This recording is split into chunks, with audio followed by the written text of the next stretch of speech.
बढ़िया बच्चों। ICSE board का टॉपिक है शेयर्स एंड डिविडेंड, क्लास 10। बहुत इंपॉर्टेंट आप लोगों के लिए। पता ही आप लोगों को, शेयर्स खरीदेंगे पैसा कमाएंगे। हाँ, शेयर्स के बारे में लोग यही सोचते हैं, जब भी शेयर वर्ड आता है ना ये दिमाग में आता है शेयर खरीदेंगे पैसा कमाएंगे। भाई पैसा डूबता भी तो है। अब डूबना कमाना वो तो अलग चीज़ हो गई ना, वो मार्केट डिपेंडेंट होता है, कई फैक्टर पे डिपेंड करता है। अभी फ़िलहाल हम समझेंगे इसकी मैथमेटिक्स में, डिविडेंड किसे बोलते हैं ये सब जानेंगे हम। तो यार सबसे पहले बात करते हैं शेयर्स की। तो लेट सपोज़ कि एक कंपनी है XYZ।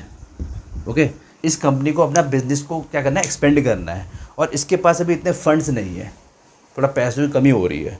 मतलब कि जो इसके इन्वेस्टर्स हैं और जो ओनर हैं उन पे भी इतना पैसा नहीं हो पा रहा है कि वो उस जगह पे उसे लगा सके। हाँ, मतलब ऑलरेडी पैसा लगा होगा कहीं ना कहीं उन लोगों का। कंपनी रन करना कोई हंसी खेल तो है नहीं, अच्छा खासा बड़ा अमाउंट चाहिए होता है। तो ये लोग क्या करेंगे, ये लोग ना अपनी कंपनी के शेयर्स को मार्केट में रख देंगे, ओपन मार्केट में, ताकि हम जैसे लोग उनको खरीद सकें शेयर्स को, और बदले में कंपनी को पैसा मिल जाए। अब हमारे पैसे से क्या करेंगे, ये बिजनेस पे उसको लगाएंगे, पैसे को एक्सपेंड करेंगे अपना बिजनेस को, और फिर प्रॉफिट हमें देंगे।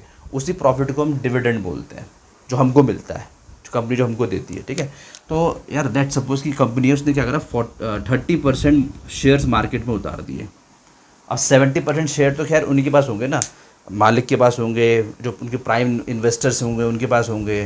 क्योंकि अगर उसने ज़्यादा ही शेयर मार्केट में उतार दिए तो ऐसे भी हो सकता है कोई अमीर आदमी 50% शेयर खुद ही खरीद ले, तो फिर वो तो कंपनी का मालिक बन जाएगा, है ना। तो ये भी समझना जरूरी है कि जो भी बंदा शेयर खरीदता है ना कंपनी के, चाहे वो 2 4 10 शेयर ही क्यों नहीं खरीदे, वो छोटा मोटा मालिक है कंपनी का, उसका हिस्सा है कंपनी में, है ना। हिस्से को तो बोलते हैं शेयर, है ना। तो जैसे सपोज उसने 30% शेयर मार्केट में उतार दिए। अब जब वो शेयर को मार्केट में उतारेगा ना, तो उस शेयर की एक वैल्यू होगी। वैल्यू डिपेंड करेगी कि कंपनी कैसा परफॉर्म कर रही है, उसका वैल्यूएशन क्या है ऑल, और थोड़ा बहुत तो आपस में भी डिपेंड करता है ना कि कितने शेयर्स वो लोग निकाल रहे हैं। अगर वो कम शेयर निकालेंगे तो फिर वैल्यू ज़्यादा हो जाएगी, अगर ज़्यादा शेयर निकालेंगे तो उसकी वैल्यू कम हो जाएगी। तो ये तो खैर डिपेंड करता है कई फैक्टर के ऊपर, बट आपको सिर्फ मैथमेटिक्स समझनी है। तो ये समझिए कि जो उसकी वैल्यू होगी ना, जिस समय वो शेयर को इंट्रोड्यूस कर रहे होंगे, है ना, जब शेयर इंट्रोड्यूस हो रहा होगा मार्केट में, तो उसकी जो वैल्यू होगी उसे बोलते हैं हम नॉमिनल वैल्यू। ठीक है, नॉमिनल वैल्यू या फिर face value. Face value word चलता है काफ़ी, एफ भी बोल सकते हैं, फेस वैल्यू। ठीक है, I hope you are getting. अब लेट सपोज कि कंपनी जो है, जब इसने जब अपना शेयर मार्केट में उतारा, उसके बाद इसका परफॉर्मेंस अब चला गया, बढ़िया परफॉर्मेंस कर रही है कंपनी, दे रही है परफॉर्मेंस। ठीक है, तो जो वैल्यू होगी ऑब्वियसली वैल्यू क्या होगी, वैल्यू बढ़ जाएगी, क्योंकि सारे के सारे लोग इसके पीछे पड़ जाएंगे शेयर के। सब बोलेंगे अरे यार तो बड़ा अच्छा कंपनी का, फटाफट से इसका शेयर लो। उसकी वजह से देखो, जब भी, सिर्फ इस शेयर की बात नहीं कर रहा मैं, किसी भी चीज़ की जब डिमांड कम होती है तो फिर ये समझो कि उसका वैल्यू बढ़ जाता है ना। वो उल्टा बोल दिया मैंने, जब डिमांड ज़्यादा होता है तो उसका वैल्यू बढ़ जाता है। तो इसका डिमांड ज़्यादा हो जाएगा ना, कि हर एक बंदा बोलेगा यार कि हमको तो अभी इसका शेयर चाहिए। हर जगह न्यूज़ फैल जाएगी, भाई ये शेयर बहुत बेस्ट चल रहा है, ये कंपनी बहुत ज़बरदस्त परफॉर्मेंस दे रही है, चलो भाई शेयर लो इसका। तो क्योंकि इसका डिमांड बहुत बढ़ गया तो वैल्यू बढ़ जाएगा। हाँ, तो जो इसका फेस वैल्यू, जैसे मान लो कि जब इसने अपने शेयर को इंट्रोड्यूस किया था, तो मान लो 100 रुपये में इसने अपना शेयर रखा था, प्राइस 100 रुपये रखा था, तो उसको तो हम बोलेंगे face value of the company XYZ। अब क्योंकि अच्छा काम करा कंपनी ने तो इसका वैल्यू बढ़ गया। तो लेट सपोज अब वैल्यू हो गया 130 रुपीज़, एक एग्जांपल ले रहे हैं 130 रुपीज़। तो आपको साफ दिखा दे रहा है कि 30 रुपये बढ़ गया है वो, है ना। वैल्यू कंपनी का 30 रुपये बढ़ गया है। अब क्योंकि रुपये 30 रुपये बढ़ गया है, तो जब भी कंपनी का वैल्यू बढ़ता है ना बच्चों, तो उसको बोलते हैं प्रीमियम, की वैल्यू जो है वो प्रीमियम में आ गई है इसकी कंपनी की। ये प्रीमियम में अब शेयर इस समय परफॉर्म कर रहा है। अगर उल्टा हो जाए तो फिर हम बोलते हैं डिस्काउंट, कि शेयर जो है डिस्काउंट में है, इस समय वैल्यू घट गई है, डिस्काउंट में है शेयर।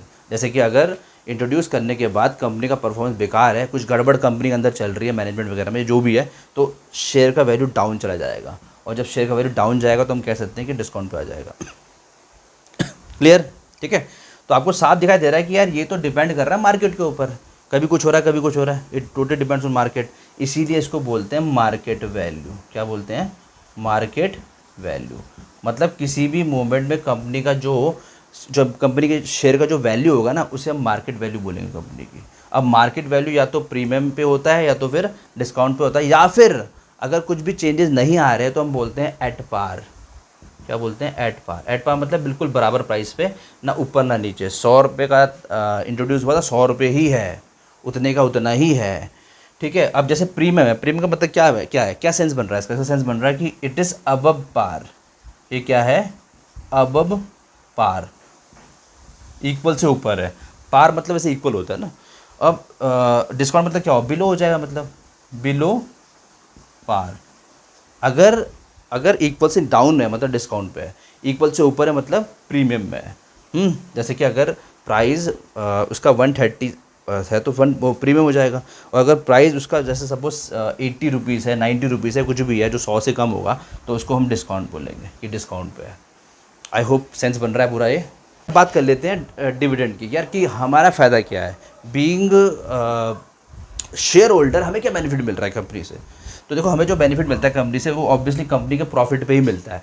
कंपनी अच्छा परफॉर्म करेगी तो क्या बोलते हैं हम मतलब कंपनी का वैल्यू बढ़ेगा, कंपनी मुनाफा कमाएगी और उस मुनाफे को हमारे साथ शेयर करेगी, तो उसी मुनाफे को डिविडेंड बोलते हैं एक्चुअली में। डिविडेंड जो होता है बच्चों, डिविडेंड जो होता है वो हमेशा परसेंटेज में रहेगा आपका। कंपनी पहले ही डिक्लेयर कर देगी भाई हमारा डिविडेंड जो है वो लेट्स सपोज 10% है, लेट्स सपोज 10% है। एक्सपायर जो कंपनी से पहले ही डिक्लेयर कर दे हमारा डिविडेंड 10% है, ठीक है। अब कंपनी क्या होता है जनरली, वैसे जनरली क्या कंपनी एनुअली देती है आपको डिविडेंड, तो इसलिए उसको एनुअल इनकम भी हम बोल देते हैं कि भाई कंपनी से आपकी एनुअल इनकम कितनी हो रही है। ठीक। अब क्योंकि कंपनी ने पहले कह दिया कि भाई 10% देते हैं हम, तो आपको 10% के हिसाब से देगी कंपनी, चाहे कंपनी कितना अच्छा परफॉर्म करे तब भी कंपनी 10% ही देगी आपको। या थोड़ा अगर डाउन भी जाता है कंपनी का, अगर प्रॉफिट इतना नहीं होता है, तब भी कंपनी आपको 10% देगी देगी, बिकॉज कंपनी ने पहले डिक्लेयर कर रखा है। ओके। तो 10% ऑफ वट, अब ये क्वेश्चन बनता है किसका 10%? Of face value. हमेशा ध्यान रखना बच्चों, हमेशा ध्यान रखना, डिविडेंड जो होता है वो हमेशा फेस वैल्यू पे ही कैलकुलेट होगा। ठीक। चाहे आपका मार्केट वैल्यू कितना चल रहा हो, कंपनी ने अच्छा परफॉर्म किया, कंपनी का वैल्यू 100 रुपये से मानो 500 रुपये पहुँच गया, 500 रुपीज़ पहुँच गया, लेकिन कंपनी ने आपको डिविडेंड हमेशा 100 रुपये पे ही देना है। ये नहीं कि 500 पे देगी कंपनी आपको, या चलो डाउन चला गया तब भी कंपनी ने आपको 100 रुपये पे ही डिविडेंड देना है। तो जैसे कि हम निकालते हैं, चलो 10% ऑफ एफ बी आपका 100 रुपये था, मतलब कि 10% ऑफ 100 अपन 100 कर दो, 10 रुपीज़। तो आपको कंपनी 10 रुपये देगी, आपको कंपनी 10 रुपये देगी हर एक शेयर के, हर एक शेयर के 10 रुपये देगी। अब आप चाहो कितने शेयर ले लो, अगर आपने जैसे मानो आपने ले रखे हैं कंपनी के लेट सपोज आपने ले रखे कंपनी के 10,000 शेयर ले रखे हैं, तो आपको कितना मिलेगा फिर? आपको मिलेगा 10,000 इंटू 10, 1,00,000 रुपये मिलेगा आपको। तो हर साल आपको एक लाख रुपये की इनकम तो फिक्स होगी आपकी। ओके। तो इट डिपेंड्स, हर बार ऐसे 10% जरूरी नहीं, कुछ कुछ भी हो सकता है। 10% तो फिर काफ़ी ज़्यादा बता रहा हूँ मैं। इट डिपेंड्स, इतने भी हो सकता है, ऐसी बात नहीं है। तो ये तो डिपेंड करता है कंडीशन के ऊपर, है ना, कंपनी के ऊपर कि कंपनी भाई किस हिसाब से आपको डिविडेंड पे करती है। ओके। तो I hope these terms are clear to you. इसके बाद आपके कुछ फॉर्मूले आ रहे हैं जो कि बहुत इंपॉर्टेंट है। देखो फॉर्मूले तो चलो सेकेंडरी हो गए, लेकिन ये चीज़ें पहले क्लियर होनी चाहिए आपको, क्योंकि ये क्लियर नहीं होगा तो फॉर्मूले आप लगा ही नहीं पाओगे। पहले आपको ये चीज़ क्लियर होनी चाहिए कि भाई इसका मतलब क्या है, डिविडेंड किसे बोलते हैं, और फेस वैल्यू क्या होता है, मार्केट वैल्यू का मतलब क्या बनता है, उसके बाद ही आप फॉर्मूले लगा पाओगे। ठीक है। चलो इसको हटाते हैं। तो यार बच्चों, ये हैं फॉर्मूले जो आपको यूज़ करने हैं। मैं आपको एक्सप्लेन कर देता हूँ, बहुत आसान आसान फॉर्मूले हैं, कॉन्सेप्ट क्लियर होना चाहिए, सब कुछ समझ में आएगा आप लोगों के। पहला फॉर्मूला है सम इन्वेस्टेड, कि आपने कितना इन्वेस्टमेंट किया है। सम इन्वेस्टेड को हम सिंपल इन्वेस्टमेंट भी बोल सकते हैं। तो फॉर्मूला बनता है आपका N into M V. N मतलब number of shares bought, and M V मतलब obviously market value of one share. अब यहाँ पे कंफ्यूज मत होना कि यार जब हम पहले बात कर रहे थे हम तो ऐसा बोल रहे थे कि कंपनी जब इंट्रोड्यूस करती है शेयर को उसको फेस वैल्यू बोलते हैं। हाँ बिल्कुल बोलते हैं उसको फेस वैल्यू, लेकिन यार यहाँ मार्केट वैल्यू यहाँ पे क्यों लिखा गया है? क्योंकि ऐसा कुछ कंपलसरी थोड़ा ना कि आप फेस वैल्यू पे खरीद पाओ, है कि नहीं।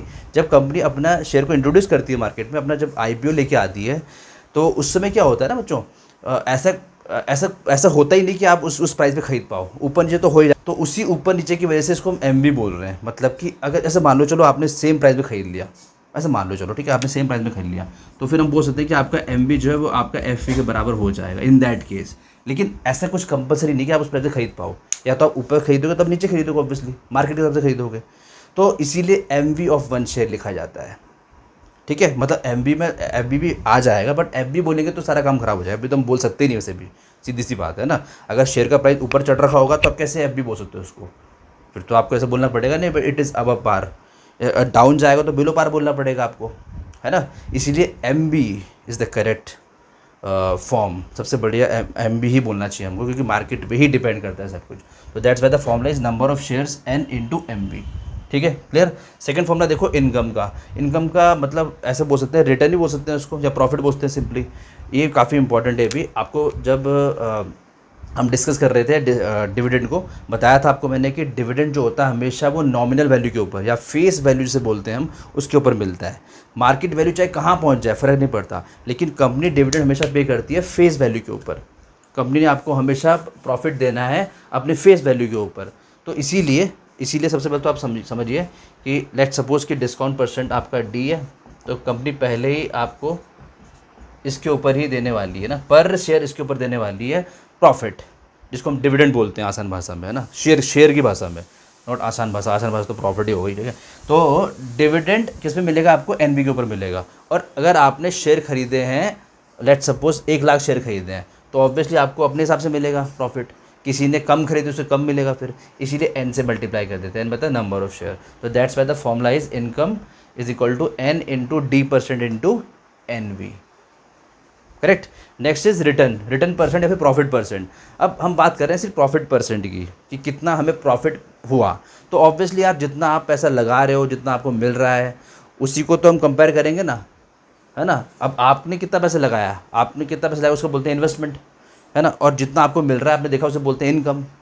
तो इसलिए तो जो फॉर्मूला बन के आ रहा है इनकम अपॉन इन्वेस्टमेंट इंटू 100। तो this is the formula of profit percent और सिंपल रिटर्न परसेंट।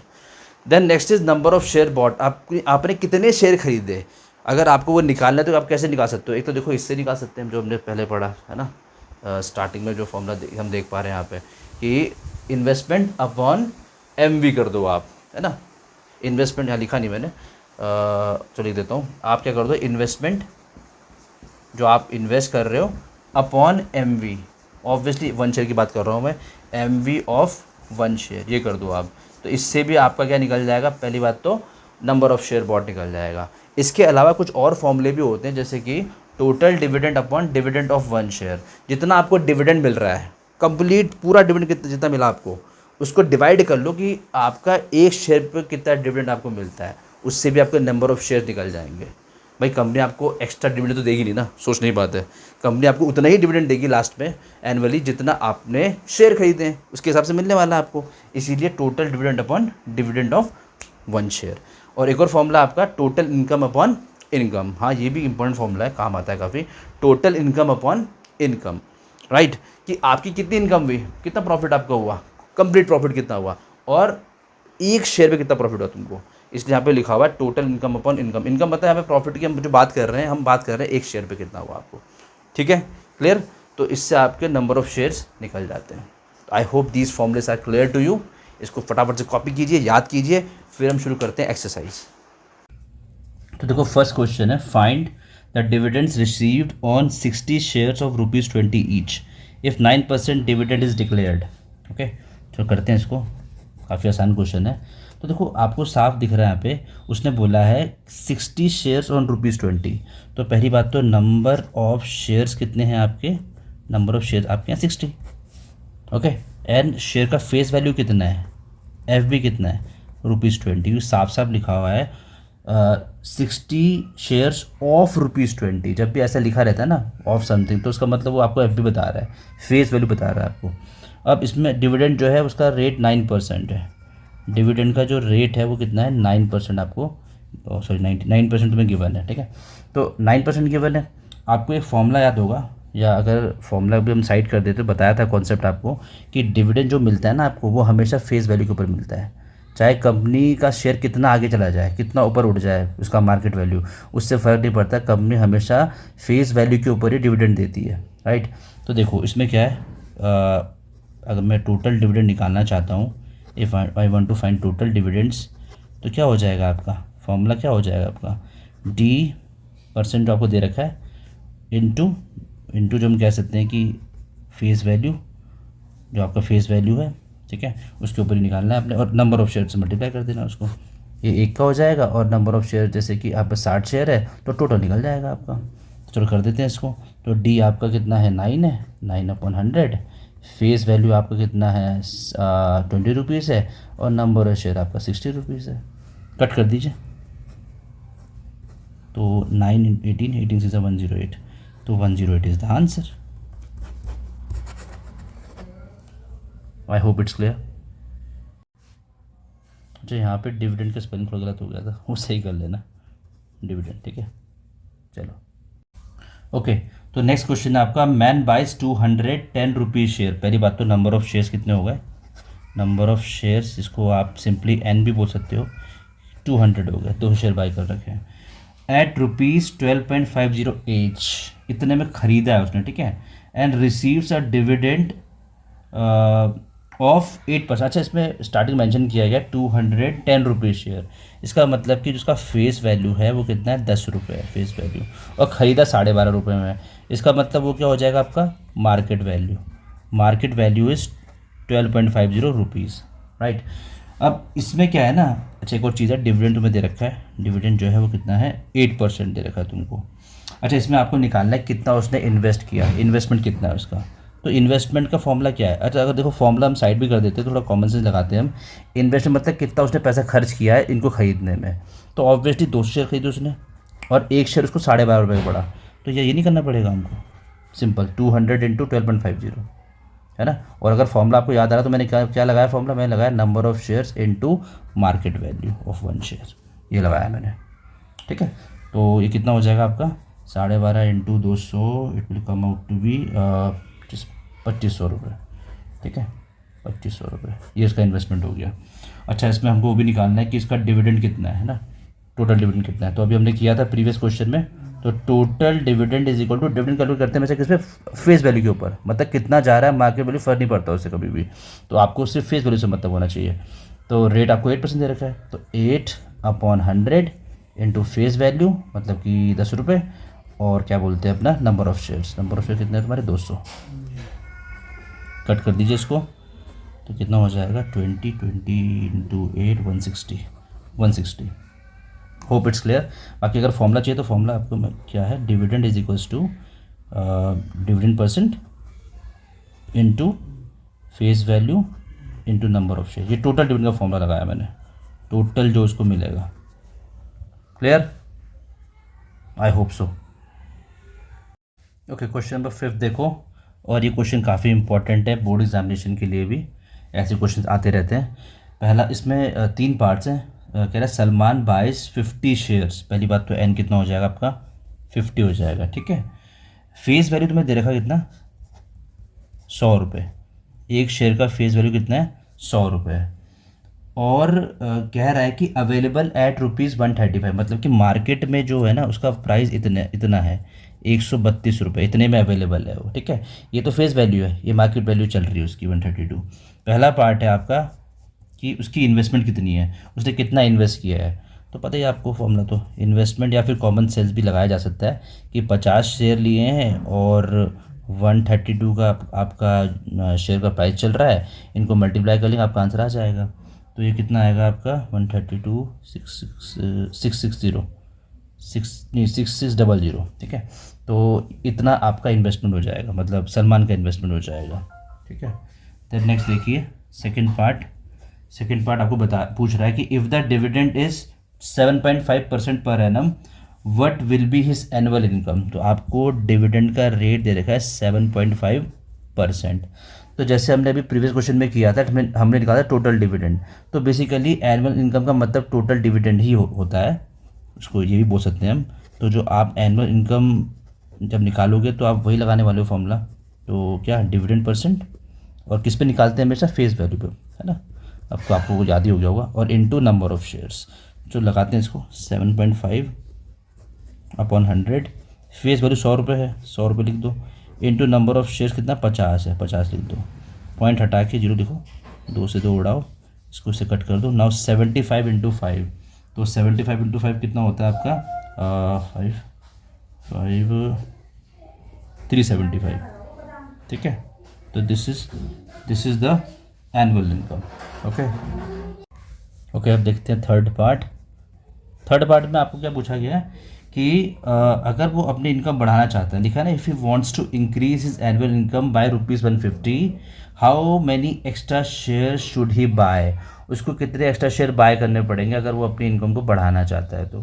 ठीक है, तो ज़्यादा ध्यान देंगे इसमें। अगर वो अपनी इनकम को 150 बढ़ाना चाहते हो, अभी उसकी इनकम 375 रुपीज़ है फिलहाल तो एनुअल इनकम। ठीक है, अगर उसको बढ़ाना चाहता है तो उसको कितना बाय करना पड़ेगा, तो यार थोड़ा दिमाग लगाते हैं यहाँ पे।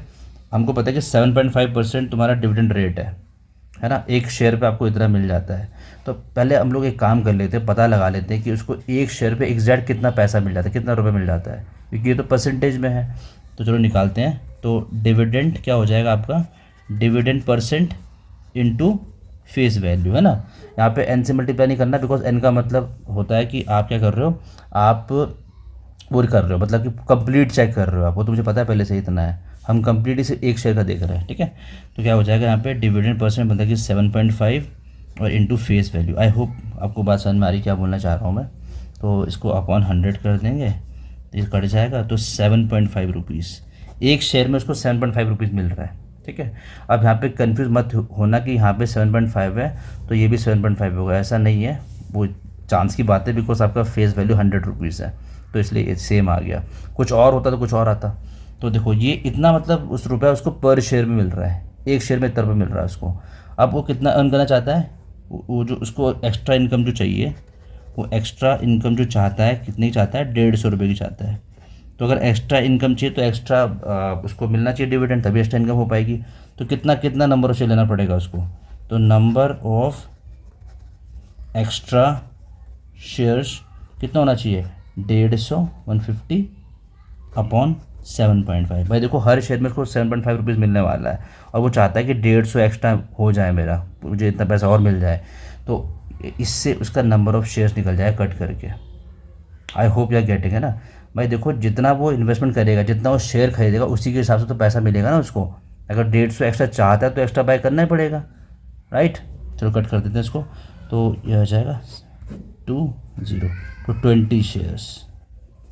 तो 20 शेयर। ठीक है।